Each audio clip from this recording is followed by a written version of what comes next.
Bonjour, dans l'actualité aujourd'hui, ce drame à Angers, un balcon s'est effondré d'un immeuble dans la nuit de samedi à dimanche. Le bilan est de 4 morts, des étudiants âgés de 18 à 25 ans. 14 personnes sont quant à elles toujours hospitalisées, mais leurs jours ne sont pas en danger. Une enquête judiciaire est ouverte pour homicide et blessures involontaires. Elle devra déterminer les causes de l'accident. Tous les Français doivent voter à la primaire de la droite et du centre. C'est le message envoyé par Alain Juppé ce matin. Le maire de Bordeaux reproche à ses adversaires une peur des primaires et une volonté de dissuader les gens d'aller voter. Il défend pourtant de faire appel aux électeurs de gauche. Chez les Républicains, la question oppose notamment l'ancien Premier ministre à Nicolas Sarkozy, favorable à une primaire plus restreinte.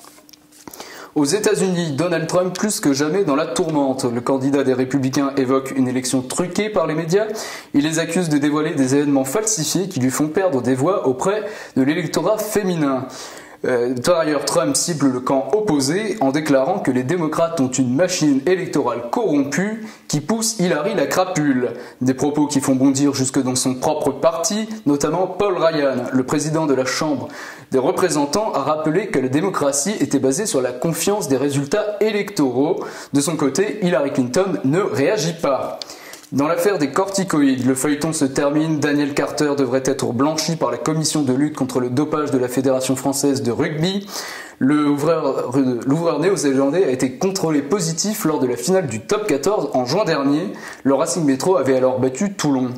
Bien que ne disposant pas d'AUT, les docteurs du club ont toujours certifié avoir administré les corticoïdes dans les règles. Les coéquipiers de Dan Carter, Joe Rokosoko et Juan Imhoff ne devraient pas être inquiétés.